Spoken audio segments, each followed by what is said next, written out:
Okay, so I've been in California. The boys have been over here working potato storage. This is be two buildings here, two rounded type buildings. That's the last footing they have to dig along the edge of the wall. They had to raise this pad way up because over here is a plenum. And with the potato storage, what they do is between the two buildings is a big air wall, and it has round cutouts in it, and then they put like a perforated CMP into that, and then it goes out and you pile the potatoes on it. Anyway, this big hole right here is where the fan house goes, and then all those are the footings over there, and on the other side in the back wall there'll be about an 8-foot high concrete wall, and when they're done you come back in and you put dirt up to the top of that wall and slope it down, and that's the insulation to keep the potatoes from freezing. Anyway, should be a good picture. I'm right next to a cell tower. And then out front here it drops off pretty good, so we've got to bring material in and gentle out the grade a little bit. But geez, look at all that old iron. How does anybody make a living with that old iron? You know, I had a really interesting phone call from a gentleman in Georgia, Jeremy. So he'd been watching my channel and decided to get out of truck and get into construction. So he went and bought a couple old 31s and a couple D9Hs. Said he's making more money than he ever would with newer equipment. So you can make good money with old stuff, and when it's parked, it doesn't cost you anything. There's no payments. Nobody likes payments. But anyway, this site, we've dealt with a lot of rock. I just pushed all the dirt off here that Jake dug out for that fan house, and then gathered up all the big rocks there, and then here's a bunch that Jake pulled out of the bottom of that. We'll have to bury them, and then we've got a borrow source over here for clean fill material. So Matt's running grade for Jake while he digs these. These are only 10-inch deep footings. And then the guys that are going to come in and do the concrete, they bring a skid steer with a laser, and if they have to, they'll make any changes in here that they need. So anyway, I've been gone. Went down to Corning, California to pick up my hose press. I bought a Cat hose press, complete with all the dies. I can do XT3, XT5, and I can also do crimp on ends. So the XT3, XT5 hose fittings are the reusable fittings, 2-piece fittings. And seems like everybody says their dealer doesn't want to mess with them anymore. Neither does my dealer. They complain it costs too much money, they're dangerous. And apparently they can't find anybody anymore that can build them safely. So let's see if I can find the comments here. I don't know. Let's see. From PNW, Oregon, what's up? Well, you know, a little while ago I was wearing a jacket. It ain't been real warm, and we keep having rainstorms. Summer's just never really showed up. How long can they store the taters in those barns? So they'll go in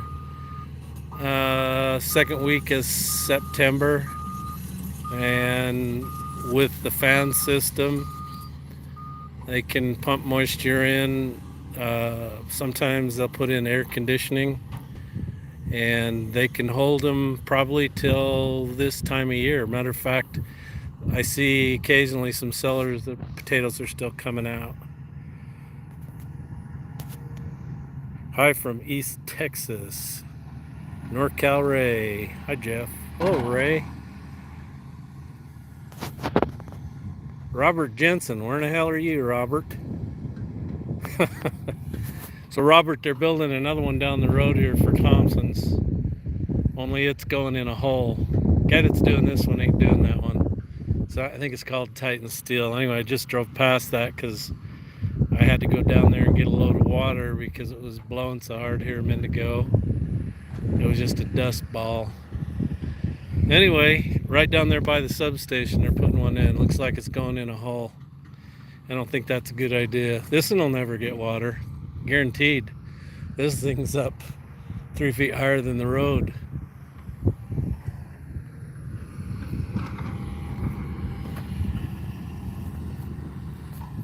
Fat Dan, how are you doing, buddy? Hope you're doing well. Hope you're on the mend.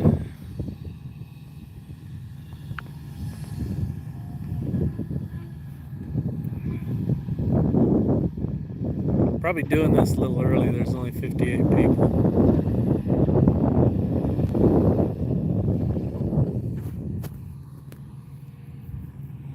Anyway, it ain't been real warm here, so I don't know how far along the crops are, how well they're growing. Get a lot of sunshine, but this time of year we should be in the 80s, maybe 90s, and we're lucky to bust 70. I don't know what it is today, but it looks like it's black over yonder. We may get another blast of rain.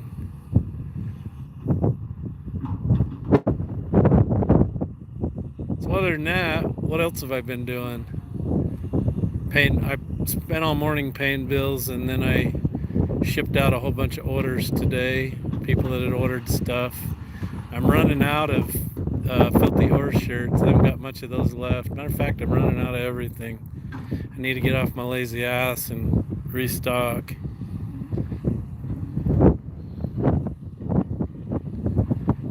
So anyway, we haven't heard a word on our BLM job we bid. BLM won't tell you who the low bidder was. They won't even give you an email, send you an email or a courtesy call telling you didn't get it. The only way you know if you got the job is if you get a call from them and they say, hey, you won. Matter of fact, the gal that runs all that over in Boise won't even, she doesn't like to pay MOB, and that's an actual bid item in the bid. But she says she doesn't pay MOB. Next time she does that, I just need to get a good attorney, I guess.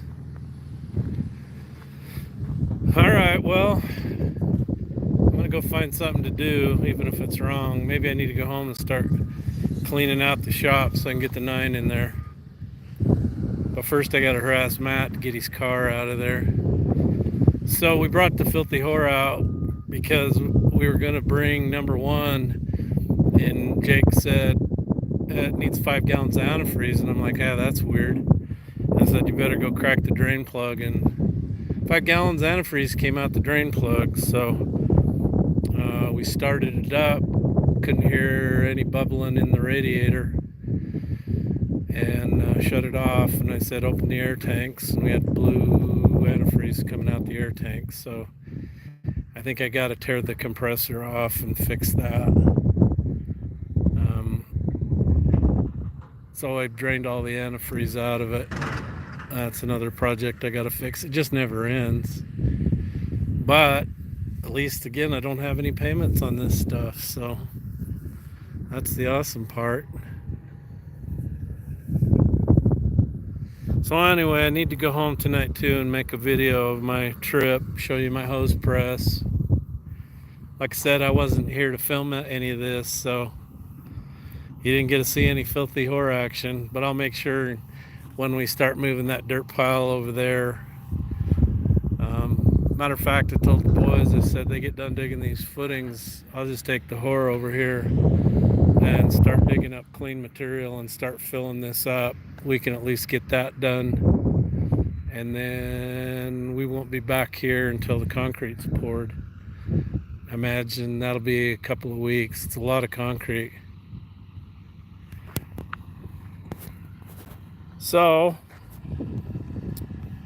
let's see what do we got. Just did a clutch on Super Dodger Mark II. Okay, I'm down to 15% battery on the phone. So it says, are you using the Trimble? Getting lots of rain up here in Mackey. Neil S. No, he's not using it today. I don't know why. I have to ask him. Hi Jeff, greetings from hot and dry southeast Nebraska. Dan says, on the mend. That's good to hear. So my phone's gonna go dead, so we'll just end it here. And I'm not really sure how to do that, but here we go.